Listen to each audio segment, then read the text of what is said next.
this is strangely more disconnected than doing this to students and remote lectures, which is a bit odd. I suppose if anyone's got any questions during the talk, if you want to just put them in the chat here, because I'll keep it open. Otherwise, I'll put up time for questions at the end. But otherwise, I'll just get into it. So hopefully it's like a decent number of people there. I think the last time I did this was actually in person. That's a cheer. Not this talk actually. So the talk is on forensics considerations for the high efficiency image file format. I'll talk about what that actually is in a second. So I'm hoping some people at least will have heard of what this is. But we'll kind of go through it in a little bit of detail. But I'm just introduce myself quickly. I'm Sean McKeown. I'm a lecturer at Edinburgh University. So obviously been doing this sort of Zoom online stuff for a couple of years now. So this isn't particularly a new experience for me. But if you want to get in touch, I'll have my Twitter and email down the bottom for the whole talk, so you don't have to pay much attention to that just now and be on the slides as we go forward. So I should probably mention that this is taken from a source paper. So this is actually just a modified version of the talk that I gave at this conference, roughly the start of the pandemic, give or take. So it's really available, the paper's really available. You can either Google the title of this talk or the paper as is there, and you'll find an archive link or the PDF on Napier PC UK. And if you can't find either of those, just feel free to email me, I can send you a copy. Because the whole point of this is that we want to disseminate this information, make sure everyone's able to get to it. So if you guys are serving up the slides afterwards, I can send those through as well. Right, so why am I talking about HEIF? And that's how they like to have it pronounced. So it can also end with a C for HEIF, which doesn't sound quite as nice to me, but let's go with HEIF for now. So as you're probably aware, JPEG is old. You might not be aware of how old it is. 1992 is when the standard by Wallace, the original paper, was actually produced. So it's very long in the tooth, especially for the sort of internet era. So 1992, yeah, things were low resolution and GeoCities was a thing and everything looked awful.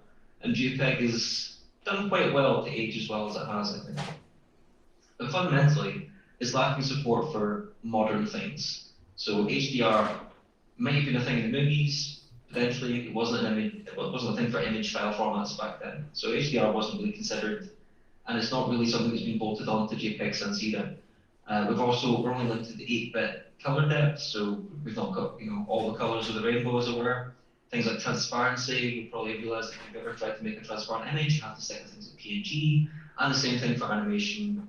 JPEG doesn't do that. You need things like APNG or GIF or GIF, depending on which of the sides you're on with how to pronounce that. But one thing you probably have noticed if you've been around on the internet since the 90s is that JPEG looks awful, particularly low resolutions, just blocky messes once you actually zoom in. So when you compare it to the more modern formats, it doesn't really hold up very well, either in terms of compression, reduction of size, or in terms of the artifacts, or in terms of the features like we just talked about there. And it's no surprise there's actually been a bunch of opportunities, let's say, to get rid of JPEG. And only 8 years after JPEG was released, JPEG 2000, that says JPEG, it's meant to be JPEG. JPEG 2000 was a thing, and it never really took off. So it's objectively better in every way than JPEG from 1992, but it just never went anywhere. The support never really gained enough traction to replace JPEG properly. And we've seen this time and time again, things like BPG, which I think stands for Better Portable Graphics, which similar kind of name to PNG actually. WebP, which is Google's format, which you've probably seen. In fact, the background that I downloaded for this talk was WebP when I got it off the internet, so that definitely is in use somewhere, just not very often. And you've probably not heard of JPEG XT and a bunch of the other JPEG formats that have tried to replace JPEG or they're trying to develop standards that will replace it just now, and AVIF. But one of the common themes for the latter ones is that they're typically using the codecs that are meant for video, and video actually encodes still images effectively as keyframes. So because video technology has actually moved on quite a lot, even though our still image standards haven't, then we just kind of borrow those video still image compression elements and that's actually what HEIF does. So HEIF it's been around since 2015. That's quite a long time now, that's 7 years. And it's got the file extension HEIF or HEIC, so HEIF or C at the end. And it tries to bring in all of these improvements that we've seen. So if we look in terms of the compression ratio, it's up to 50%. Now in practice, I haven't actually seen that. And a test, as you can see on the right-hand side, I took a PNG image of a reasonable resolution, which was about 5 megabytes, and converted it to JPEG and HEIF. And you'll see that the HEIF version definitely is smaller, but not by a huge amount. It's not going to be dramatic in every case, but it does have all the support for all the HDR stuff that we're talking about. And it's allegedly got fewer artifacts and it's better quality. There was a lot of arguing about that when Apple decided to release that as part of their iOS 11. So from iPhone 7 and whichever the same era iPad was on iOS 11, around about 2017, Apple switched to HEIF as their default for camera-based images at least. So you're taking that software, taking a picture, it's saved it in HEIF. And for the iPhone users, you've probably experienced some grief because of that, like we'll get to in a second. But that transition was really the first major step in getting rid of JPEG, in my opinion. It's the first time we've seen something that's really had adoption, market adoption. And there's a lot of fighting over whether it's actually better or not to look at. But one of the benefits is because it's using these video codecs, it's actually using H.265 or HEVC to encode the images and the burst shots, which we'll get to. We can actually use hardware acceleration, so it's just better in terms of being more modern in a lot of different ways. So the problem really is the software support. So it's improving, and since I wrote the paper in 2020, or since it was published in 2020, I can imagine things have got a bit better. But I keep checking, and it doesn't seem to be getting better at the rate you might expect, especially given that Apple has taken it on as a sort of large-scale adoption. So quite often, the advice has been to export to JPEG if you want to send it to other devices. So you've probably seen, if you're an iPhone user, you've probably seen articles like this, where it's saying, just export it to JPEG, or here's how you export it to JPEG as part of iOS 11, 12, or 13, whatever it is. And this article I'm screenshotting here is actually from 2020, so 3 years after Apple adopted it, this was still a thing. And it probably still is. I'm not an iPhone user myself. So unfortunately, this same advice I found in quite a lot of forensics blogs. Now, I don't want to name them because that's not really the point, but even the forensics tooling, the forensics blogs and companies that are doing this for a living didn't really have much of a better solution at the time, which is really what inspired me to write the paper. So I noticed that there was just not generally a good understanding of the format. This includes forensic circles, and anyone that's done any forensics will know that knowing how things are constructed is actually half the battle. If you want to do browser forensics, then you probably want to either have a good tool for it or be able to go through SQLite databases. Same thing with mobile forensics. If the tool doesn't support it, then fundamentally you're looking at SQLite databases or XML files. It pays to understand how these things are structured. So most of the papers were on compression in media formats and features, so it was more to do with the encoding rather than how does this work in terms of forensic artifacts.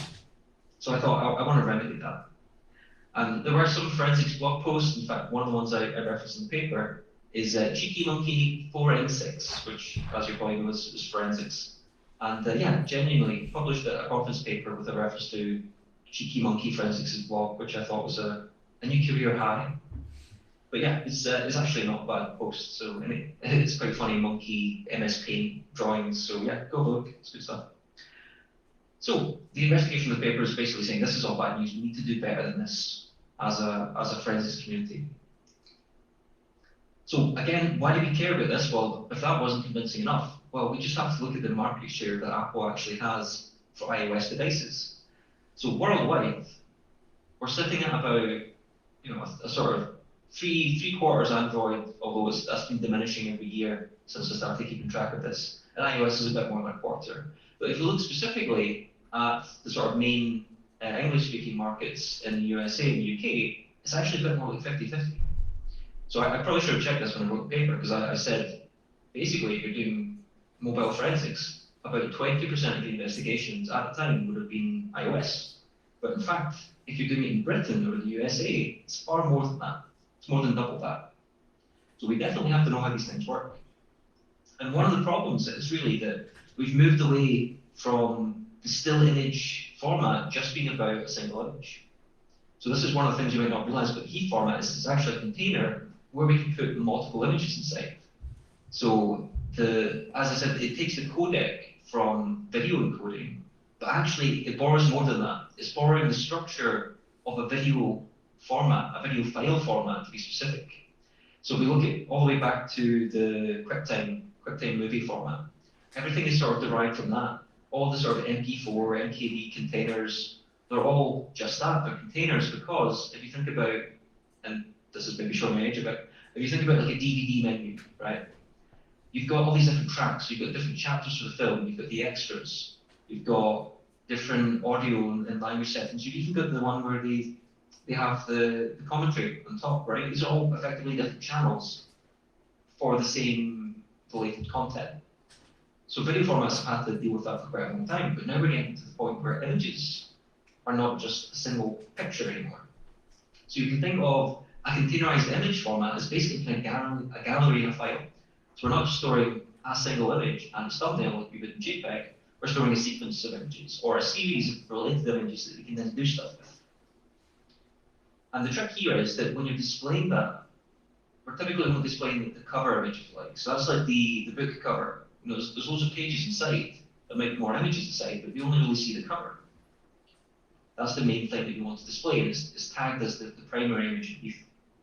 So there are actually multiple what we call master images, so like source images, if you like, and there's also potentially a bunch of derived images, which are actually, as the name suggests, derived from one or more master images. And we could have multiple sequences. So if you think about sort of live images you can take on phones these days, or the burst sequences, you hold in the camera snapshot button, right? Take a burst and move it around. That's a sequence. And that has a specific encoding we have to take care of in this kind of format as well.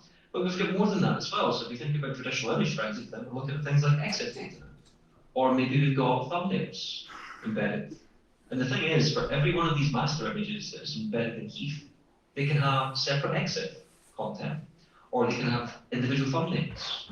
So we've actually got not just a couple of images, but we've got a bunch of attached information to those images.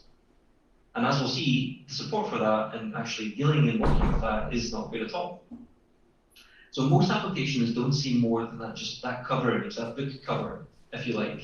And that includes the conversion utilities. So all this advice saying convert it to JPEG and then do your analysis there, well, all you're really doing is converting that cover image, that what you want to be displayed, and nothing else. You lose the rest of that content and that information. In fact, let me just go back to this a second. So what we're seeing on the right-hand side here is, in fact, I'll turn on the pointer, is that might be more helpful. So hopefully you can see the laser pointer in the capture. Let me know if not.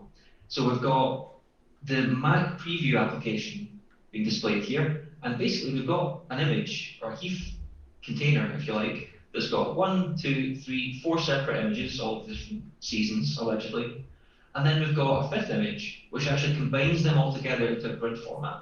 So the thing we're seeing displayed in the main pane here is that grid combination of the 4 master images. So if I was displaying that in most applications, I would only see this support grid here. I wouldn't actually really get access to the individual images that are comprising that grid itself. So that's, you might not think that's a big deal right now, but not having access to those individual images might be a problem if we're trying to do proper analysis. And if you take that a bit further, then one of the things is you can actually tile images together. So not just in that sort of grid, combine them together into a big collage, if you like. Apple actually makes use of this just to store their images normally. So I tested this out. I had a friend who's had like an iPhone, whatever, Maximum Plus, one of these like gold, I think it literally was a gold phone. Not that he wanted the gold version specifically, it was the only one I could get. And he sent me some images over and I had a look at it. And basically what is happening is they're taking 512 pixel blocks and they're combining them together into a big grid. 5-minute warning, oh dear. And that grid is what is actually displayed. So there's tens of sub-images depending on the resolution. That depends on the phone we're taking with. So derived images are really important because they're actually, quite strongly linked. I should check the time before I go home. They're quite strongly linked to the very nature of the whole thing. So on the right-hand side, we can see there's other forms. We've got alpha blends. So you can take two master images, blend them together into this sort of nice combination of the two. But we need to figure out how to display that, how to render that, how to deal with that. So derived images are combining things together, and you can do that in a bunch of different ways. But the fundamental thing is you need a mechanism to do that. So for the blending, for example, there's actually a third component we're missing here, which is the alpha mask. So how do I know which pixels to blend from each image? Well, I just have a bitmap that tells me with ones or zeros or something in between how much of each of the ones to show. So that's actually a third hidden image called the alpha mask. And we can do the same thing with depth of field. So we've got a depth mask which we can apply, which is actually more likely what you're going to see with Apple. So you've got that sort of portrait mode where you take the depth of field image. So these auxiliary images aren't even displayed in any of the tools that I've used. So Map Preview doesn't show them, they're not really viewable. You can't see them. But the problem is that could be used to encode other information, right? So if I've just got an alpha mask, that could actually be just a different image. That could just be a bitmap image. And if I really wanted to, I could have 3 of those and I could have them represent different RGB channels. And I could combine them later on into a full image. But we wouldn't really be able to notice it without proper analysis tools. Can run over, great, thanks. Right, so this gives us a bit of abuse potential because we can now use these auxiliary images, which we can't actually really display properly at the moment as a carrier.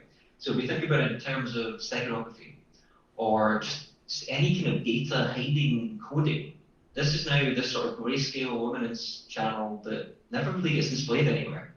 And if we're subtle about it, you wouldn't even be able to notice it, even if we were using that in an alpha blend or a depth of field blend. So it just gives us additional channels that are not really up for analysis in the same way we'd really hope with a lot of image forensics. So what does it look like on Windows? I'll show you a couple of previews of what it looks like on Mac. Windows typically looks like this. You try and open the image, and yeah, it just says we can. The Photos application in particular has a lot of trouble with this. However, you might see that it is rendering the thumbnail view in Explorer. So the grid version on the left-hand side of this bit here, that is displaying, that's rendering okay, but the overlay, which is just a different combination, it's a different setup for deriving a derived image, doesn't display at all, right? So on Windows, it's kind of tricky. There's a bunch of plugins you have to have, some of them are paid. It's just a bit of a mess, right? So even though Windows does support this, it doesn't support this out of the box, right? It's still a bit of a mess, even 2 years after writing that original paper. Android does support it, but again, doesn't really have that full support we hope. So one of the other things we can do here as well is have lossless editing. So you take the original image and you chop off some bits, and normally what happens is, once you've made that edit, you don't get access to the original data, it's gone, right? But in HEIF, all it does is it gives you a different aperture for viewing that image, so the rest of that data is still present in the file. It's just not presented. So what actually happens is with the modifications of HEIF, you can do them in real time, at display time, and the player's the technical name they use in the documentation, is the thing that does that cropping. And this applies to rotate, mirror, and crop, which are what we call lossless edits, where the original image is still there, you just might not be able to see it, because again, our tooling isn't quite there. And a requirement of a complete HEIF player is that it can do all these things losslessly. So it's not so much a problem right now, but you can imagine situations where like the illegal part of the image is cropped out. And if you don't have the tools to see that, that's a bit of a problem. However, last time I checked, Apple isn't supporting the lossless editing bit so much, but you can use it, you can generate these using APIs at the moment. So in the future, the cover image might not really be representative for Apple devices either, but you can still generate these images, and there's a GitHub link in the paper. You can generate these images using the APIs that I mentioned in that paper. And if we just look, this is one I just looked at just earlier today before the talk. If you look at it in GIMP, it still doesn't let you see the rest of the image. You're still only seeing that cropped segment of it. So even a tool that has decent support for HEIF doesn't give you the full image, it only gives you that cropped segment that the player is representing. So the rest of that image is still there in the file, I just can't see it. And to make matters worse, we can hide things. So I'll increase speed a little bit just to get through this. But basically, just as the auxiliary images, those bitmaps, those depth maps, aren't visible by default, we can actually flag things to be hidden specifically. So if we look on the right-hand side, this is actually a burst shot. There's a few preview images, and I flipped one bit that basically told the player not to display one of those. Let's just get through this. So a single bit in the information box basically just said don't display this. None of the players actually get around that. They all just do what that bit says. So the lack of forensic skills is a big deal here because I can hide all the illegal stuff and just display the benign things and not be any the wiser because the tooling isn't there. And oddly, he can actually refer to files outside as well. It's got a URL or URN data field, which I think is supposedly for exif. You can see how pointing at external data could have security issues, but also just be a bit of a pain to analyze generally. There's no support as far as you can see for any of this stuff. And the only way to get all of the information for burst shots that I found is to use FFmpeg and export, and that gives you just a list of all the keyframes, as it were. So how does this apply for hashing? Well, hashing is an issue because cryptographic hashing is meant for identifying illegal content, but it's usually meant for identifying exact things. So there's a bunch of semantic things and approximate matching, which I talk about in my lectures, but we don't really want to get into that. But if it's looking for exact things, we've got a container, well, that's fine if we've only got one image and one thumbnail. But if you've got a container-like format like HEIF, that's a bit like hashing a zip file. You know, you can move around things in that zip file. We can add things to the zip file. We can change the order of things. So hashing the whole thing isn't necessarily that useful unless we just want to identify that whole container. You're not identifying individual elements at that point. So I flip things around, I add new items, that hash breaks. And we also have to bear in mind that for burst shots, the images are encoded like videos. They're encoded differences effectively between the frames. So if you add in an extra frame or remove some frames, then we're going to again change the whole binary sequence, which is a problem for hashing things. So ideally, we need to do something a bit more clever, maybe involving hashing all the subframes. So use FFmpeg, export individual keyframes, and hash those. So I'll go through the layout just really briefly. In fact, I'll skip over this. If you want to know more about this, have a look at the paper. But basically, because it's a complicated format, it's kind of all over the place, right? You've got a lot of different ways of encoding this information, a lot of different combinations, and basically, there's nothing that's going to look at all of these different boxes, right? There's tons of stuff in there that's a lot more complicated than JPEG is. I'll skip over this as well, but basically the point of this is for software support, it's just not there. So if you look at this, and again, this is in the paper, I don't really want to cover this, I was just throwing it in to show you that GIMP has pretty good support for still images, not for the burst shots. FFmpeg doesn't really do still images, but does quite well at burst shots, but all of the other things I looked at really hit and miss. You know, a lot of them don't really cover even the master images within, and they just don't handle burst sequences at all. So you really need to pick your battles here when using the tooling. So given all of the sort of lack of support I found, basically the analysis approach I'm suggesting is have a look at the header. If you see anything that looks like this, it's a HEIF file. It actually just says like F-type HEIF or MIF1 HEIF, right? So you can just read it out. And then we see the picture part, and that tells us it's actually still image, just a picture. You want to check for the box structure, which you can just do by looking at strings. And the main reason there is we want to see if there's any derived images. So if we just jump back really quickly, we can see here that says grid, right? That means that there's a grid, and you can see there's a bunch of individual boxes with the individual master images. So that tells us how many pictures are actually in that image, even if we can't see them all with our tools.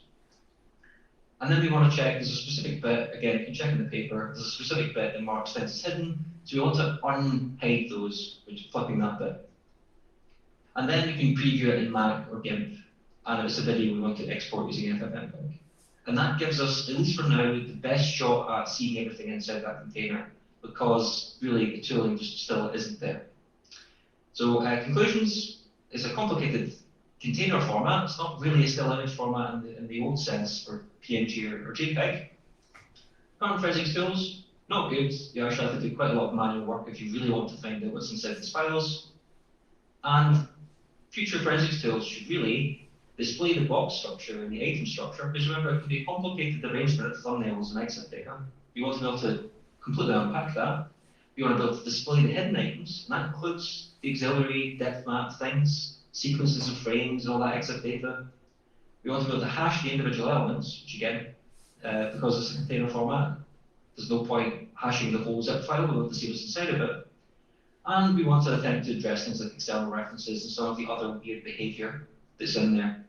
So if you want to know more, there's the specifications in the ISO documents, ISO BMFF and ISO HEIF. They're pretty awful reads, if I'm honest, which is why I wrote this paper. But the full paper, like I said, is easily available online. So I think I'll wrap up there. I know that the time is pushed a little bit. So I don't know if we'll get time for questions or not, but if you want to ask me a question, feel free to hit me up on Twitter. So that's the middle one there, and my email address is at the bottom if you're interested in following up a bit on that. Does anyone have any questions? So I don't know, have we got time for any questions, or should we just wrap up? 2 seconds. Can you add a question? Okay. Do you want to come type it? Well, I should probably point out there's a couple of APIs, and the best read overall is this. I think it was a master's paper, a master's thesis actually, the vote implementation for the format, and it's a really useful document for working through this. And Apple also have a bunch of videos on stuff which is quite useful for the developers. Usually, the 2017 WWDC is the best one, but I think they've made a few since.